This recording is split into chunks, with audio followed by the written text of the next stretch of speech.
Salut, c'est Léo, ça dit quoi? Les enquêteurs ont fait leur travail. Ils avaient depuis hier beaucoup de questions à nous poser. Voilà, la garde à vue est levée.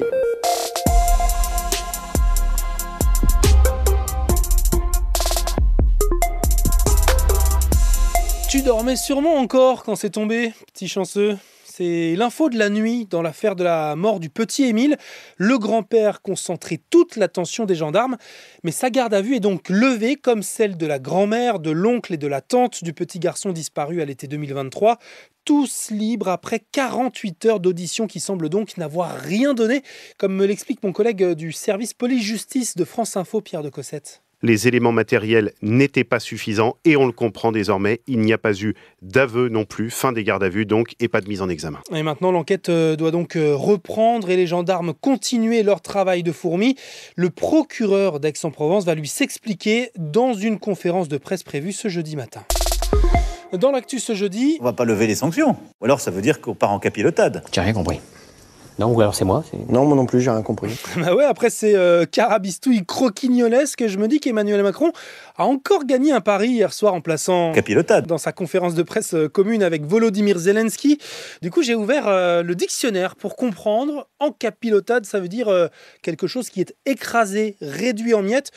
En gros, partir en capilotade, c'est plus poli que partir en Tout ça pour dire qu'Emmanuel Macron ne veut pas partir en capilotade face à la Russie, qui demande quand même la levée des sanctions commerciales pour respecter la trêve avec l'Ukraine. Pour le moment, je vois un pays qui a été agressé, qui a déjà fait un geste d'accepter un cessez-le-feu sans condition de 30 jours, et de l'autre côté, l'agresseur qui lui met des conditions et n'a même pas accepté cela. Le président français ferme face à Moscou. Il débloque même encore 2 milliards d'euros d'aide pour Kiev et reçoit aujourd'hui à Paris les alliés de l'Ukraine pour préciser un peu plus l'envoi des troupes européennes là-bas.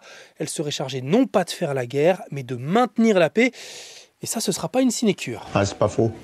J'ai jamais su ce que ça voulait dire, sinécure. Moi non plus. Quand vous comprenez pas, vous dites c'est pas faux. Comme ça, vous passez pas pour un glandu. C'est ma botte secrète. Allez, maintenant, on respire un bon coup. Respirez à fond.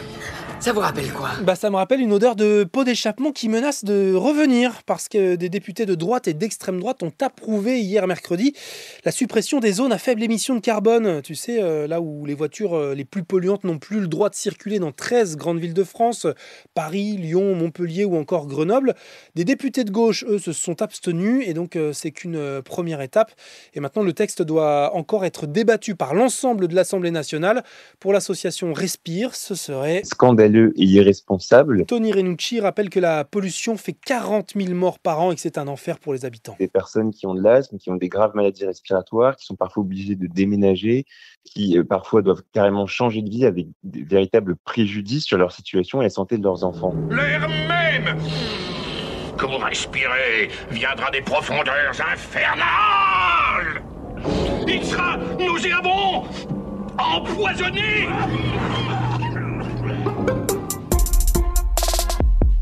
Autre forme de pollution visuelle, celle-là, les campagnes de publicité qu'on voit partout dans les rues, derrière les bus, dans le métro.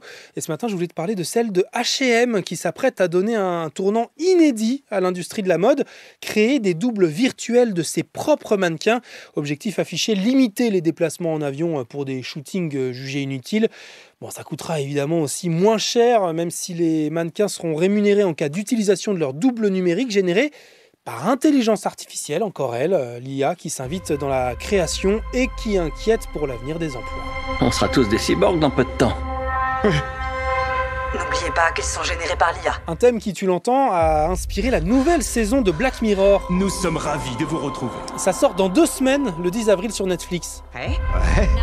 3, 2... Et action. Son créateur, Charlie Brooker, était de passage hier au festival Sérimania de Lille. Et donc forcément, pour lui qui invente le pire des mondes technologiques, l'IA était incontournable pour cette 7e saison en 6 épisodes. Lorsque j'écris les histoires, j'essaye vraiment de regarder ce qui se passe aujourd'hui et je l'exagère.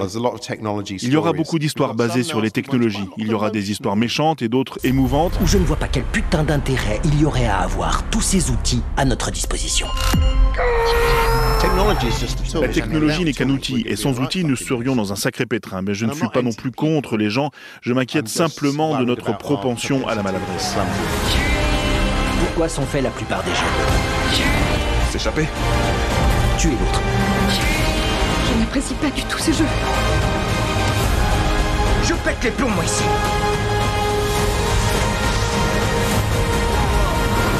C'était Léo de France Info. Allez, ciao.